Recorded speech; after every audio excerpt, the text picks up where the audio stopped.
Bore da bawb. Croeso cynnes yn enw'r arglwydd Iesu Grist. Mae'r wythnos diwethaf yma wedi bod yn un anodd iawn i rai yn plith ni wrth glywed am ddau farwolaeth sydyn annisgwyl. Ni wedi cael yn atgoffa o'n meidroldeb ni o freudur bywyd. A felly ar ddechrau'r oedfa bore yma, hoffwn ni ddarllen o lyfr y Salmau, darllen gair ein Duw ni. Eisiau darllen Salm 116. Yr wyf yn caru'r arglwydd, a mi ddo rando ar lef fy ngweddi, a mi ddo droi ei glist ataf, y dydd y gwaeddais arno. Roedd clymau angau wedi tynhau amdanaf, a gefynnau lleol wedi fy nal, a minnau'n dioddef adfyd ac un. Yna gelwais ar enw'r arglwydd. Rwyf yn erfyn arglwydd gwared fi. Graslon yw'r arglwydd a chyfian, ac mae ein Duw ni yn tosturio. Ceidw'r arglwydd rai syml, pan ddorostyngwyd fi fe'm gwaredodd. Gorffwysa unwaith eto fy enaid, oherwydd bu'r arglwydd yn hael wrthyt, oherwydd gwaredodd fy enaid rhag angau, fy llygaid rhag dagrau, fy nhraed rhag baglu. Rhodiaf ger bron yr arglwydd yn hir y rhai byw. Yr oeddwn yn credu y byddwn wedi fy narostwng. Cefais fy nghystuddion drwm, yn fy nghynu dwedais, mae pawb yn dwyllodrus. Sut y gallaf dalu i'r arglwydd am ei holl heilioni tuag ataf? Dyrchafaf gwpan iachawdwriaeth a galw ar enw'r arglwydd. Talaf fy addunedau i'r arglwydd ym mhresenoldeb ei holl bobl. Gwerthfawr yng ngolwg yr arglwydd yw marwolaeth ei ffyddloniaid. O arglwydd dy was yn wir o'i fi, gwas o hil gweision, rwyt wedi datod fy rhwymau. Rhof i ti offrwm diolch a galw ar enw'r arglwydd. Talaf fy addunedau i'r arglwydd ym mhresenoldeb ei holl bobl, anghenteddau tir arglwydd yn dy ganol di o Jerusalem. Molwch yr arglwydd. Amen. Amen. Molwch yr arglwydd. Ie, pan amseroedd anodd yn dod. Pan i ni yn cael yn temtio i anobeithio. Molwch yr arglwydd. Yr un sydd â grym dros farwolaeth. Yr un sydd yn gallu rhoi gobeith i ni yng ngwyneb marwolaeth. Gadewch i ni weddio nawr, gadewch i ni droi ato fe. O arglwydd ni'n diolch ein bod ni yn troi yn awr at un sydd â grym ac awdurdod dros hyd yn oed marwolaeth. Rwy ti wedi achub dy bobl di'n barod rhag marwolaeth trwy roi bywyd tragwyddol i ni yn yr arglwydd Iesu Grist. Ac ni'n diolch nawr. Mae gwerthfawr yn dolwg di yw marwolaeth dy ffyddloniad di. Pob un sy'n marw wedi gosod ei ffydd nhw yn yr arglwydd Iesu Grist. A arglwydd ni'n diolch fod gennym ni hyder a gobaith felly. Dyma'n unig gobaith ni. Yn fyw ac yn farw arglwydd, ein bod ni yn eiddo i ti. O arglwydd, ni'n diolch nid marwolaeth yw'r diwedd i ni, ond y cawn ei sefyll a dyfolu di yn y gynulleidfa am dragwyddoldeb gyda dy bobl di am byth ac arglwydd, ni'n diolch i ti am hyn. Ni'n gofyn nawr arna ti i gysuro pob un sy'n galaru ac arna ti i droi golwg bob un at ti fel ffynhonnell bywyd a gobaith. Arglwydd, derbyn y mawl a'n diolch ni nawr yn dy ras, a wneud i siarad â ni unwaith eto yn yr oedfa hon. Amen bod ni'n gofyn yn enw ac yn heiddiant yr arglwydd Iesu Grist. Amen. Amen. Wel ganwn ni emyn efo'n gilydd.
Wel, ni am droi unwaith eto o'r bore yma at lythyr cynta Ioan, yr ail bennod ac adnod 7 i 17. Dyma yn diw ni. Gyfeillion annwyl. Nid gorchymyn newydd rwyf yn ei ysgrifennu atoch, ond hen orchymyn, un sydd wedi bod gennych o'r dechrau. Y gair a glywsoch yw'r hen orchymyn hwn. Eto, rwyf yn ysgrifennu atoch orchymyn newydd. Rhywbeth sydd yn wir yn ddoef ac yno chwythau. Oherwydd mae'r tywyllwch yn mynd heibio a'r gwir oleuni eisoes yn tywynnu. Y sawl sy'n dweud ei fod yn y goleuni ac yn cysau ei gyd-aelod yn y tywyllwch yma o hyd. Mae'r sawl sy'n caru ei gyd-aelod yn aros yn y goleuni, ac nid oes dim ynddo i faglu neb. Ond y sawl sy'n cysau ei gyd-aelod yn y tywyllwch yma ac yn y tywyllwch yma'n rhodio, ac nid yw'n gwybod lle mae'n mynd am fod y tywyllwch wedi dallu ei lygaid. Rwyf yn ysgrifennu atoch chwi, blant, am fod eich pechodau wedi ei maddau drwy ei enw ef. Rwyf yn ysgrifennu atoch chwi, dadau, am eich bod yn adnabod yr hwn sydd wedi bod o'r dechreuad. Rwyf yn ysgrifennu atoch chwi, wir ifanc, am eich bod wedi gorchfygu'r un drwg. Rwyf wedi ysgrifennu atoch chwi, blant, am eich bod yn adnabod y tad. Rwyf wedi ysgrifennu atoch chwi, dadau, am eich bod yn adnabod yr hwn sydd wedi bod o'r dechreuad. Rwyf wedi ysgrifennu atoch chwi, wir ifanc, am eich bod yn gryf, ac am fod gair Duw yn aros ynoch, a'ch bod wedi gorchfygu'r un drwg. Peidiwch a charu'r byd, na'r pethau sydd yn y byd. Os yw rhywun yn caru'r byd, nid yw cariad y tad ynddo. Oherwydd y cwbl sydd yn y byd, trachwant y cnawd a thrachwant y llygaid a balchder mewn meddiannau, nid o'r tad yma ond o'r byd. Mae'r byd a'i drachwant yn mynd heibio, ond mae'r sawl sy'n gwneud ewyllus Duw yn aros am byth. Amen. Amen. O gadewch i ni weddio unwaith eto yn gilydd. Nw'n ni droi at yr arglwydd. O arglwydd ein Duw, i ni'n diolch unwaith eto am y ran yma o dy air di. I ni'n diolch i ti am y ffordd cynnes mae yr apostol Ioan yn ysgrifennu at y Cristnogion yma, yn ei galw nhw'n gyfeillion annwyl. Rai mae'n ei caru, ni'n gallu synhwyro fod yn dymuno'r gorau ar ei cyfer nhw. Bod eisiau iddyn nhw i osgoi peryglon a themtasiynau a osgoi pechod. Ac mae eisiau iddyn nhw i lynu i'r gwirionedd, i lynu arna ti o Dduw. A arglwydd, i ni'n diolch nawr fod y geiriau yma wedi cyfnodi i ni. Ac dy fod ti o dad yn siarad â ni trwy'r geiriau hyn, i ni'n diolch dy fod ti, yn ein caru ni, ac yn dymuno'r gorau ar ein cyfer. A i ni'n diolch nawr am yr canllawiau i ni'n gweld yn y geiriau hyn. Y patrwm i ti wedi osod ar ein cyfer ni fel dy bobl di, y math o fywyd ti am yn ei fyw, y math o bobl ti am yn ei fod, y math o gymdeithas ti am yn ei gael fel eglwys. Fel rhai sydd wedi ei sancteiddio a'i gosod ar wahân yn bobl arbennig i ti. Ac arglwydd nawr, ni'n gofyn am dy gymorth di. Mae'r flwyddyn diwethaf yma arglwydd wedi bod mor anodd wrth i ni gael ein gwahanu. Ac ni'n teimlo mae dyna falle'r elfen mwyaf anodd i gyd, bod ni ddim wedi cael y gymdeithas yna. Cwmni'n gilydd. Cael annog yn gilydd a cyd addoli a cymuno ar holl bethau hynny ac arglwydd nawr. A ni'n gofyn byddai'r geiriau hyn yn cynhesu'n calonau ni ac yn ein adfywio ni yn ein ysbryd ni ac yn cyfeirio ein meddyliau yn calonau ni. Fel Cristnogion at ein gilydd ac at y ti. Ac arglwydd ni'n gweddio wrth i ni fel dy bobl di fyw yn gywir. Bydd y dystiolaeth hynny yn apelgar ac yn denu pobl at y ti dy hun. Arglwydd, maddau ni'n gwybod bod ni wedi bod yn aneffeithiol fel gweision ni ti yn y gorffennol. Ac mae'r flwyddyn diwethaf wedi gwneud pethau hyd yn oed yn anoddach mewn cymaint o ffyrdd. Arglwydd, helpa ni nawr. I fyw fel dy bobl di. I fyw yn wahanol i'r byd o'n cwmpas. I dy garu di ac i garu'n gilydd yn hytrach na caru pethau'r byd yma. Arglwydd, helpa ni. Os sgwedi di fod yn dda. A wneud i nawr, ddangos i ni mwy o'r arglwydd Iesu. Ac da wneud i. Trwy waith yr ysbryd glân. Yn llenwi ni nawr a'r cariad yna sydd yn dod oddi wrth y ti dy hun. Arglwydd. Derbyn yn mawl a'n diolch ni nawr. A mynd bod ni'n gofyn yn enw yr arglwydd Iesu. Amen. Amen. Wel, cyn bod ni'n troi at air Duw, i ni'n mynd i ganu can gyda'n gilydd. Can fydd yn helpu ni blant i ddysgu adnod ar y cof. Felly, gadewch i ni ganu mawl dyn gilydd.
Nawr wythnos diwetha, os gofiwch chi, ro'n i'n meddwl am sancteiddhad.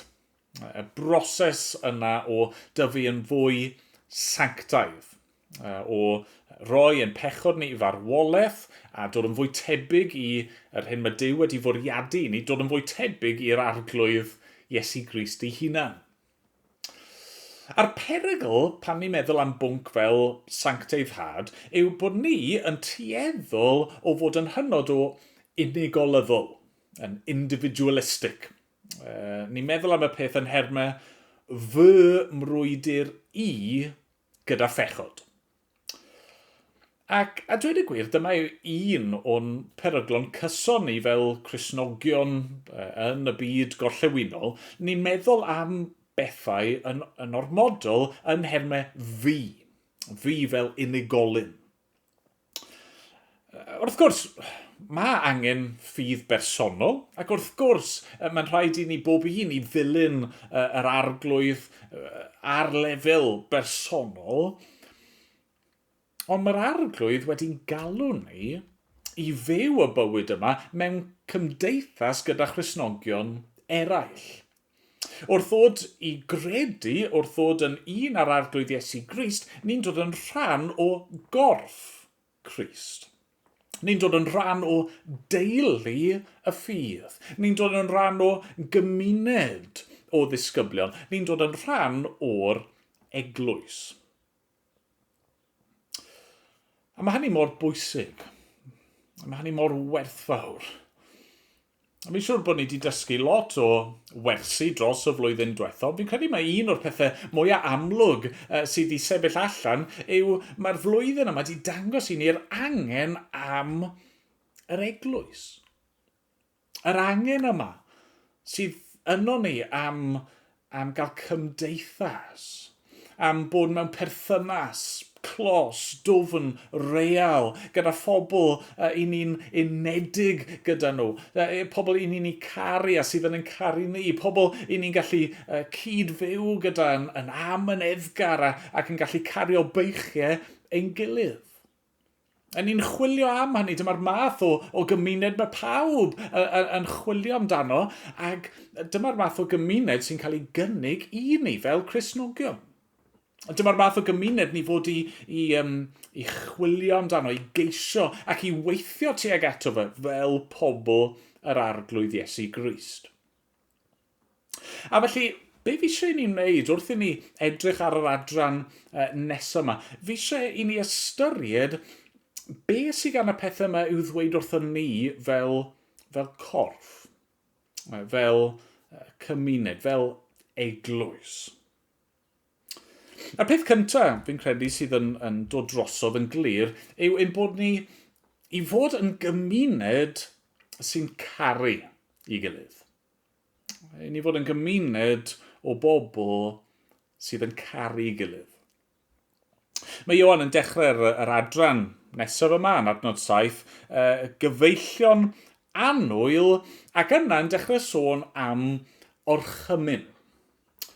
Nawr, ni wedi clywed yn barod am gorchmynion yr arglwydd, pwysigrwydd ufuddhau i orchmynion yr arglwydd Iesu, ac wrth wneud hynny bod ni'n dangos pwy ydyn ni, dangos bod ni'n bobl sanctaidd iddo fe. Ond fan hyn, mae Ioan fel petai yn tynhau'r ffocws at un gorchymyn yn arbennig. Ac dwi ddim yn gosod y peth allan yn hollol glir, ond beth sy'n dod yn amlwg yw fod y gorchymyn ei hun yn adnod 10. Mae'r sawl sy'n caru ei gyd aelod, yn aros yn y goleuni, ac nid oes dim ynddo i faglu neb. Beth yw y gorchymyn? Mae Ioan eisiau pwysleisio ar y bobl yma. Wel, mae angen i chi garu eich gilydd, caru eich cyd aelodau, caru aelodau eraill yr eglwys. Wrth gwrs, dyma oedd y gorchymyn roedd Iesu ei hun wedi roi i Ioan a'r disgyblion eraill nôl yn Efengil Ioan pennod 13 ac adnodau 34 a 35. Rwyf yn rhoi i chwi orchymyn newydd. Carwch eich gilydd. Fel y cerais i chwi, felly rydych chwythau i garu'ch gilydd. Os bydd gennych gariad tuag at eich gilydd, wrth hynny bydd pawb yn gwybod mae disgyblion i mi ydych. Ond sylwch chi, mae Ioan fan hyn yn ei lythyr yn dweud rhywbeth chydig bach yn rhyfedd am y gorchymyn yma. Mae'n dweud fod yn hen orchymyn, ac eto ar yr un pryd fod yn orchymyn newydd. Adnod 7. Gyfeillion annwyl, nid gorchymyn newydd rwyf yn ei ysgrifennu atoch, ond hen orchymyn. Un sydd wedi bod gennych o'r dechrau, y gair a glywsoch yw'r hen orchymyn hwn. Eto rwyf yn ysgrifennu atoch orchymyn newydd. Rhywbeth sydd yn wir yn ddoef ac yn ochwythau, oherwydd mae'r tywyllwch yn mynd heibio, a'r gwir o leini eisoes yn tywynnu. Felly be mae Ioan yn golygu wrth ddweud y geiriau hynny? Wel, ar un lefel, dyw'r gorchymyn yma i garu yn gilydd ddim yn rhywbeth newydd o gwbl.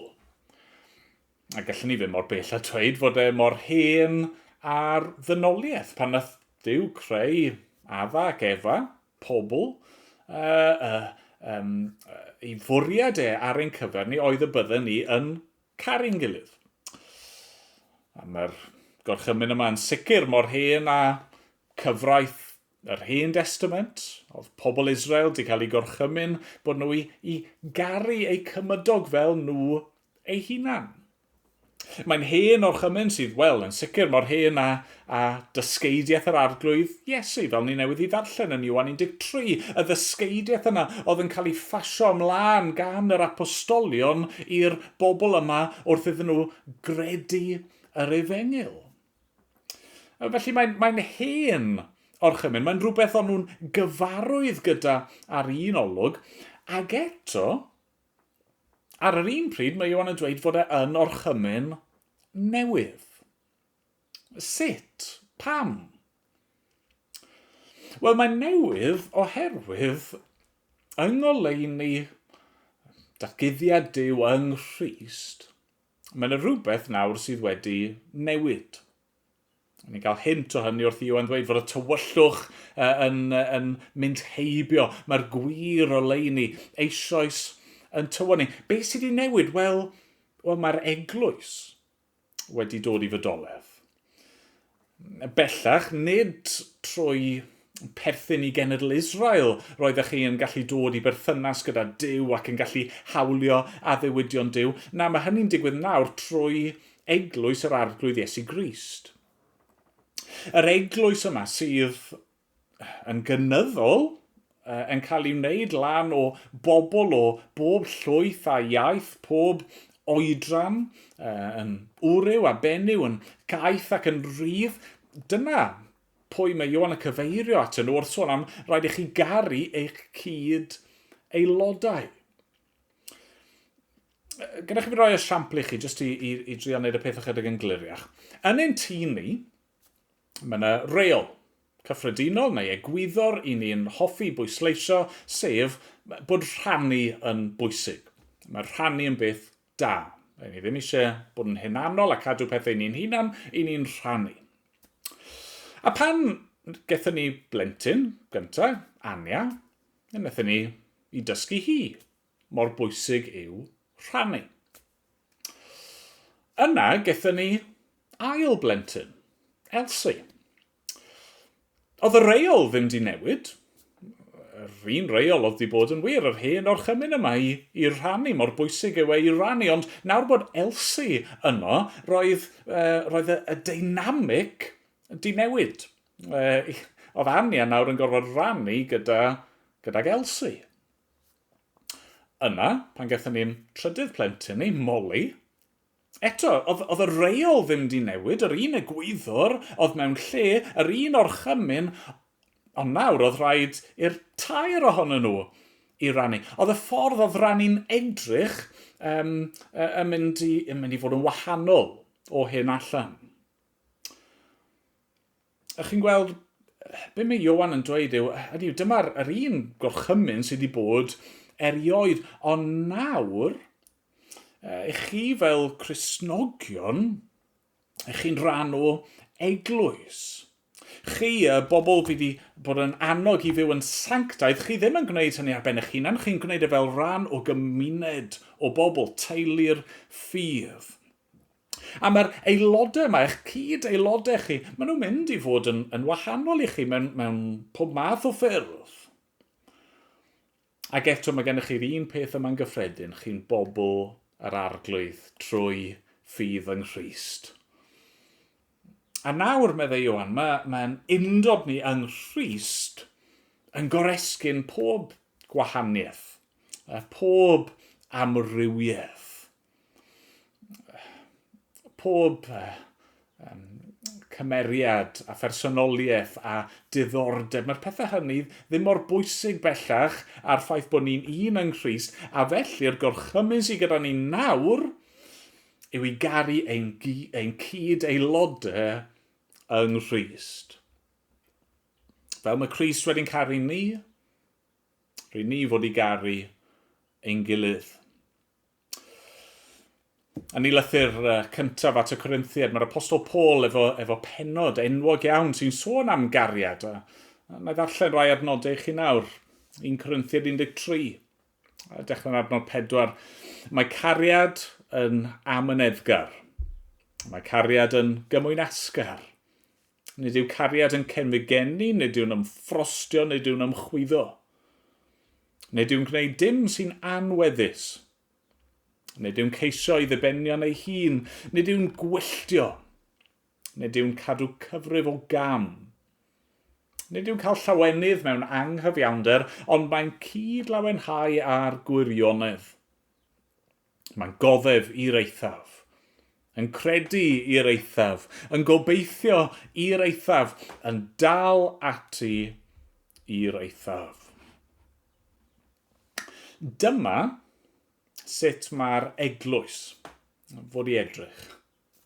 I ni fod yn gymuned o gariad. Yn wir, mae Ioan yn mynd mor bell a dweud, os nag ych chi'n caru eich gilydd fel hyn, yna chi'n cysau eich cyd aelod, ac os ych chi'n cysau eich cyd aelod, yna ych chi dal i fod yn y tywyllwch. Chi'n dangos beth sy'n wir amdano chi yn eich calon. Ac felly mae'n her i ni fan hyn yn does. Mae'n her. ac anogaeth i ni garu'n gilydd. Dwi ddim wedi bod yn flwyddyn rwydd i garu'n gilydd. Ac wrth i ni fynd nôl i gyfarfod ac wrth i ni wynebu sefyllfaoedd nawr fydd falle'n wahanol i siwr o'n i arfer gwneud pethau. Wrth i ni fel eglwys ac eglwysu yn ein gwlad ni, wrth i ni addasu a chwilio am ffyrdd newydd i wasanaethu. Wrth yn Tregaredd Duw i bobl ddod i gredu, pobl sydd falle o gefndiroedd gwahanol iawn i ni, pobl sydd di bod yn byw mewn ffordd gwahanol iawn i ni, di gwneud pob math o gamgymeriadau wrth iddyn nhw ddod yn rhan o'r eglwys i ni fod i garu. Caru. Yna'r peth gyntaf, i ni fod yn gymuned o gariad. A beth arall te? Beth arall sy'n wir? Wel, mae'r eglwys hefyd i fod yn gymuned sydd yn tyfu gyda'n gilydd. Drychwch ar adnod 12 ymlaen. Rwyf yn ysgrifennu at y chwi blant am bod eich pechodau wedi ei maddau drwy ei enw ef. Rwyf yn ysgrifennu at y chwi dadau am eich bod yn adnabod yr hwn sydd wedi bod o'r dechreuad. Rwyf yn ysgrifennu at y chwi wir ifanc am eich bod wedi gorchfygu'r un drwg. Rwyf wedi ysgrifennu at y chwi blant am eich bod yn adnabod y tad. Rwyf wedi ysgrifennu at y chwi dadau am eich bod yn adnabod yr hwn sydd wedi bod o'r dechreuad. Rwyf wedi ysgrifennu at y chwi wir ifanc am eich bod yn gryf ac am bod gair Duw yn aros ynoch a'ch bod wedi gorchfygu'r un drwg. Nawr, mae'r adran bach nesaf yma'n un diddorol dros ben. Fel chi siwr o fod di synhwyro, mae Ioan yn ysgrifennu fan hyn mewn ffordd reit farddonol. Ac mae'r mwyafrif o feiblau yn ceisio cyfleu hynny yn y ffordd maen nhw'n gosod y peth ar y dudalen. Ac oherwydd fod e'n siarad yn y ffordd barddonol yma, mae yna dipyn o wahaniaeth barn, tipyn o ddadle ynglyn â beth yn union mae'r geiriau yma'n golygu, beth yn union yw bwriad Ioan wrth i ysgrifennu nhw. Enghraifft, pam ydy e'n ailadrodd ei hun, ond gan newid y ferf o rwyf yn ysgrifennu i rwyf wedi ysgrifennu. Beth yw arwyddocad hynny? Ac pan mae'n ysgrifennu at y plant, y tadau a'r gwir ifanc, pan bydd e'n gosod nhw yn y drefn hynny. Hynny yw, dwi ddim yn gronolegol, ydy y rai bach, y rai hynaf, a wedyn y rai yn y canol. Ydy plant fan hyn, fel mae wedi defnyddio'n barod, yn derm cyffredinol am aelodau yr eglwys, ac yna tadau a gwir ifanc yn termau symbolaidd ar gyfer arweinwyr, henuried a'r deaconiaid. Pam bod yna ddim cyfeiriad at wragedd fan hyn? Ydyn ni fod i ddarllen yr geiriau mewn ffordd fwy llythrenol, fod Ioan yn cyfeirio at bobl ifanc yr eglwys, pobl hŷn yr eglwys a pobl yn y canol, neu ydy e'n siarad am sefyllfa ysbrydol ac eiddfedrwydd ysbrydol. Pam fod Ioan wrth ysgrifennu yn adnod 12 ac 13 at y plant yn defnyddio yn y gwreiddiol dau air gwahanol groeg am blant? Pam wrth iddo fe ailadrodd y pethau yma fod yna rai pethau'n aros yn debyg iawn, rai pethau'n aros yr un peth a rai pethau yn holl o wahanol? A pam fod e'n ysgrifennu i rai grwpiau o fewn yr eglwys i fod neu ymddwy mewn ffordd arbennig, neu mae eisiau rai pethau fod yn wir amdanyn nhw, pan, a gweud y gwir, mae popeth mae'n sôn amdano nhw, dylsyn nhw fod yn wir am bob Cristion. Hynny yw, i ni gyd wedi ein maddau. I ni gyd yn, neu fod i adnabod yr hwn sydd o'r dechreuad. I ni gyd fod i orchfygu'r un drwg ac adnabod y tad a bod yn gryf a cadw gair Duw yno ni. Felly beth sy'n mynd ymlaen fan hyn? Wel, fi'n credu mae'r ffordd symla, y ffordd gorau o ddeall yr adran fach yma, yw fod Ioan, fel mae'n aml yn gwneud, mae'n defnyddio iaith reit amwys yn fwriadol. A mae'n hoffi, ni wedi gweld o'r blaen, yn do, mae'n hoffi defnyddio mwy nag un gair i gyfeirio at yr un peth. Mae'n hoffi defnyddio geiriau sydd efo sawl ystyr yn perthyn iddyn nhw, mwyn cyfleu sawl peth ar unwaith. A felly mewn ffordd, beth sydd angen i ni'n wneud yw i gymryd y gerdd bach yma fel rhyw fath o gyfanwaith a meddwl beth mae'n ceisio i gyfleu. Be mae'n cyfleu am yr eglwys? Wel, mae'n cyfleu cymuned o bobl, teulu y ffydd, yn dydy. Cymuned o bobl sydd yn tyfu gyda'i gilydd yn y ffydd, yn eu perthynas nhw gyda'r arglwydd. Mae'n cyfleu'r ffaith bod ni'n rhan o grŵp o bobl amrywio. I ni yn amrywio o ran oedran. I ni yn amrywio o ran eiddfedrwydd a phrofiad ysbrydol. I ni'n grŵp o bobl sydd wedi profi rhywbeth yn y gorffennol. I ni'n grŵp o bobl sydd yn profi pethau gyda'n gilydd heddiw. I ni'n bobl sydd i fod i arddangos yr holl bethau yma yn ein profiad. Ni fod ar yr un pryd fel plant bach yn barod i ddysgu. I ni fod fel gwir ifanc, cryf yn llawn bywyd yn barod i frwydro. I ni fod hefyd fel tadau yn ddoeth ac yn eiddfed. Y pwynt yw, mae'r holl bethau yma i fod yn wir amdano ni i gyd gyda'n gilydd. Beth sy'n wir am yr eglwys? Ni'n gymuned o bobl sydd yn tyfu gyda'n gilydd. Mae'n amhosibl i Gristion i dyfu ac eiddfedu a dwyn ffrwyth, a brwydro, a dysgu, a sefyll yn gadarn mewn ffordd iach ar ei pen ei hunan. Nid dyna yw bwriad Duw ar ein cyfer ni. Nid dyma'r cynllun sydd ganddo fe ar gyfer ei bobl. Mae eisiau ni yn gymuned sydd yn tyfu yn y pethau hyn gyda'n gilydd. Mae sawl un di cyffesu bod nhw di stryglo dros y flwyddyn diwetha yma. Di ffeindio fe yn gyfnod o fendith mewn rai ffyrdd, ac eto yn anodd iawn yn ysbrydol mewn llawer o ffyrdd eraill. A dwi'n hynny ddim yn syndod. Mae wedi bod yn gyfnod rhyfedd am ein bod ni wedi bod ar wasgar ac ddim wedi bod yn gallu tyfu gyda'n gilydd fel i ni fod. A felly gael eich annog chi. Wrth i bethau ysgafnhau, wrth i'r cyfyngiadau llacio, gwnewch y mwyaf o'r cyfleon sydd gennym ni nawr i ddod at ein gilydd, i adeiladu'n gilydd, i dyfu gyda'n gilydd. Peidiwch â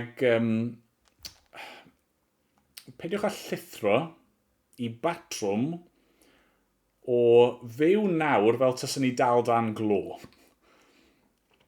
Mae'n rwydd iawn yn dydy i fynd i batrymau sydd ddim yn dda i ni, sydd ddim yn iach yn ysbrydol. Peidiwch â dechrau meddwl, wel, na fe, allai dal gwrando ar y pethau yma ar-lein, dim angen i fi fynd i'r oedfa. Peidiwch â meddwl, wel, fi wedi goroesi mor bell a hyn ar ymhen yn hun, sa'i angen mynd i'r cyfarfod yna, sa'i angen mynd i'r cwrdd gweddi, sa'i angen cymdeithas gyda phobl yr arglwydd. Dyma Dyma'r bwriad Duw. Cymuned o bobl yn tyfu gyda'i gilydd. Felly ni'n caru'n gilydd, ni'n tyfu gyda'n gilydd, ac un o'r goblygiadau hynny yw byddwn ni'n gynyddol fel Cristnogion, fel eglwys, yn sefyll allan yn y byd. Byddwn ni'n wahanol iawn i'r byd o'n cwmpas ni.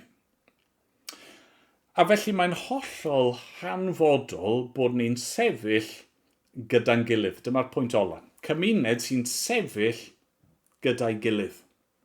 Drychwch ar adnod 15 ymlaen.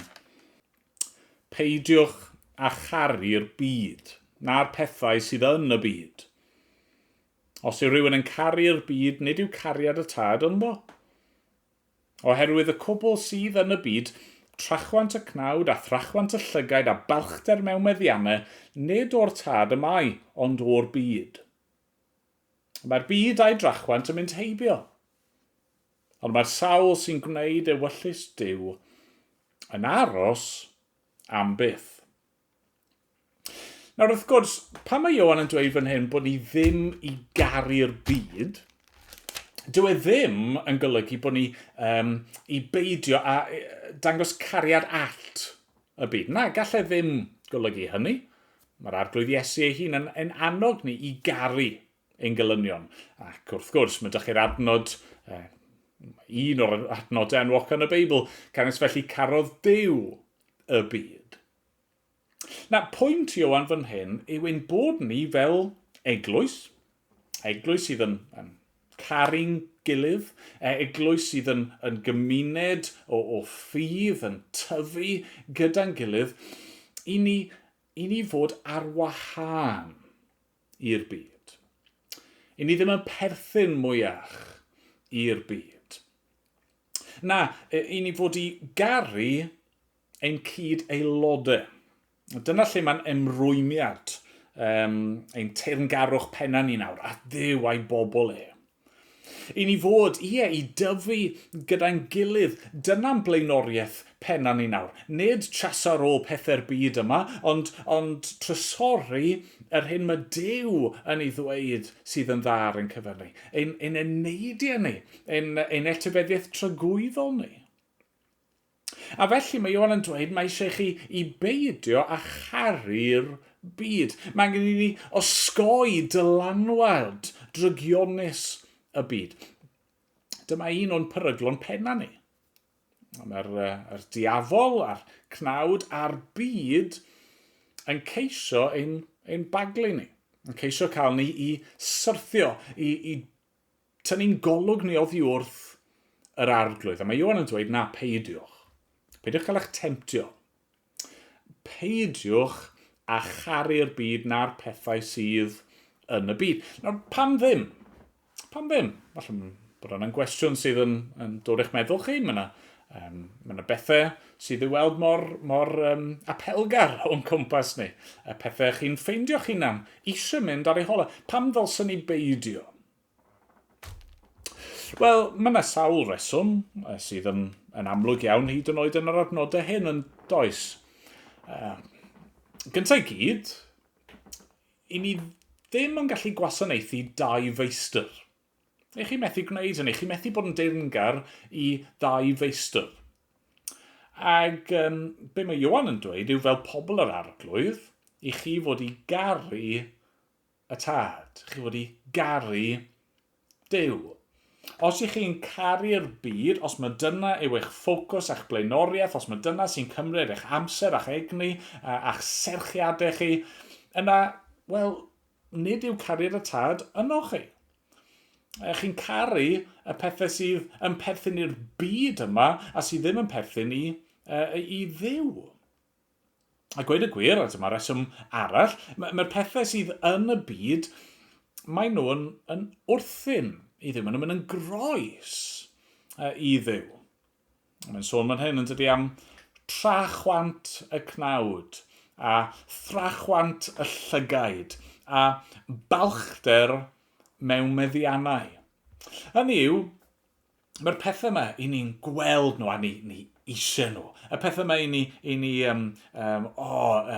moyn nhw achos bod nhw'n yn teimlo'n dda, i ni moyn a moyn, eisiau mwy a mwy, i ni'n casglu'r meddiannau yma am ein bod ni'n dibynnu arnyn nhw. Y pwynt yw, be ni'n dangos wrth garu'r pethau yma, yw bod ni'n dibynnu ar y pethau yma ac i ni ddim yn dibynnu ar Dduw.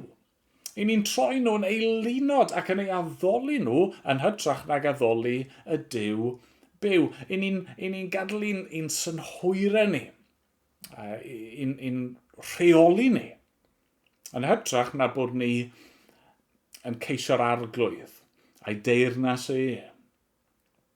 Wrth gwrs, reswm arall pam i ni ddim i garu'r pethau yma yw oherwydd mae dim ond un teyrnas sydd yn mynd i bara am byth. Adnod 17, mae'r byd a'i drachwant yn mynd heibio, ond mae'r sawl sy'n gwneud ewyllus Duw yn aros am byth. Hynny yw, i ni methu gwasanaethu 2 feistr, a mae'r pethau'r byd yma mynd yn groes i'r arglwydd, a mae pethau'r byd yma yn dod i ben. Maen nhw'n wastraff amser i ni. Na, dim ond ar arglwydd a'i bethau fe sydd yn para am byth. Ac unwaith eto, fan hyn, fi'n credu bod ni fel Cristnogion yn y byd gorllewinol, ni mewn perygl. Achos mae bywyd yn gyffredinol mor rwydd i ni, mor foethus, mor gyfforddus. A i ni, yn gyffredinol, fi'n gwybod oedd ddim yn wir am bawb, ond yn gyffredinol, mae gennym ni bopeth i ni eisiau. Ac ni'n cael yn annog o hyd, trwy'r dydd, bob dydd, i roi'n hunan gyntaf. Ddim caru pobl eraill, caru'n hunan.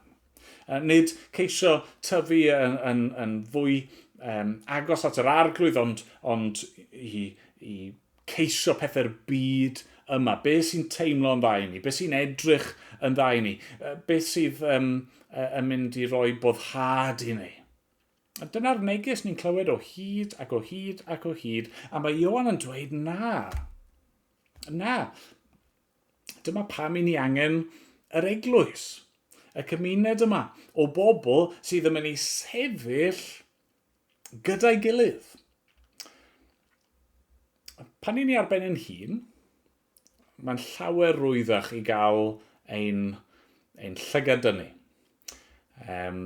Sa'n gwybod chi'n hoffi gwylio'r raglenni natur yma, ond weithiau chi'n gweld yn chi rhyw llewod neu bleiddiad yn hela.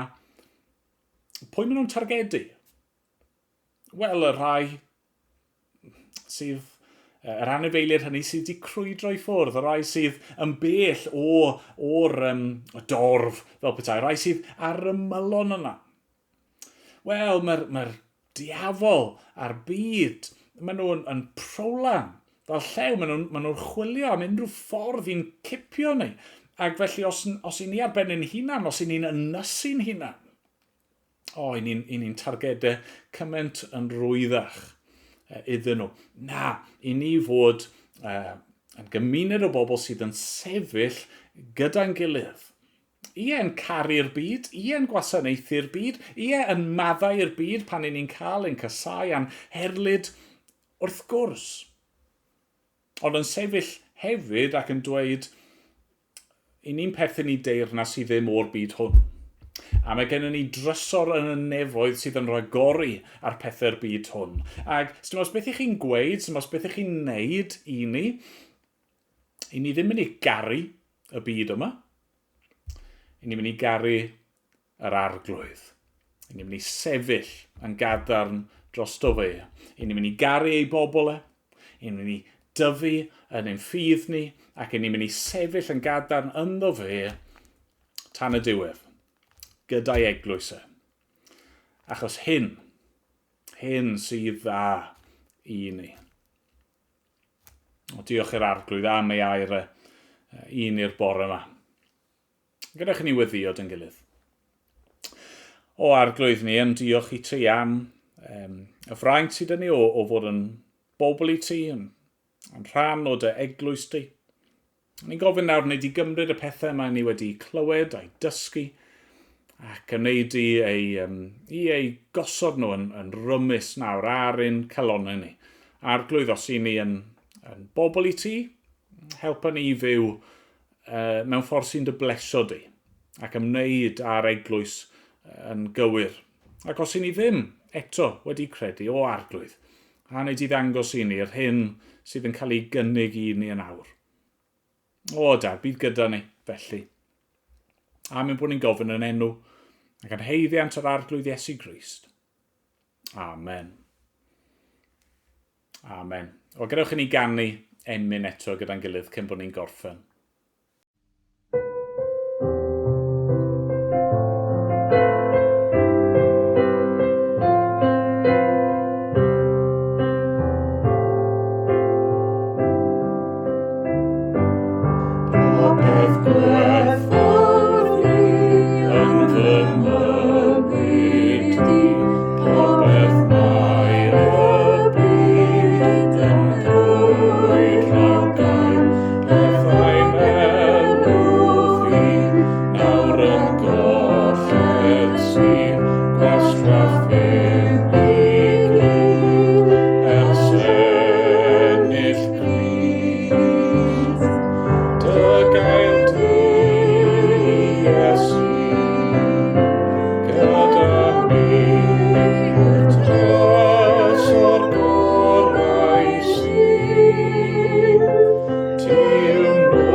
Wel, diolch am ymuno gyda ni unwaith eto.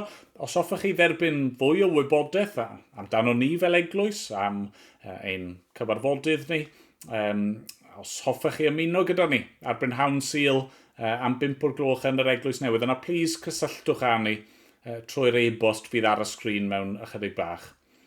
Ond gadewch i ni weddio nawr a chyflwyno'n hunan i'r arglwydd. O Dduw ein Tad a Thad ein harglwydd Iesu, Derbyn ein mawl ni, a'n diolch i gyd, ti yn unig sy'n ei heiddi, o arglwydd, a wneud i barhau i weithio yn ein calonau ni, heddiw weddill y dydd hon ac yn yr wythnos sydd o'n blaen ni, o arglwydd, amlygad y hun trwy ni i'r byd o'n cwmpas, a helpa ni sefyll yn gadarn yn y nerth rwy ti'n ei roi. A mynd bod ni'n gofyn yn enw Iesu. Amen. Amen.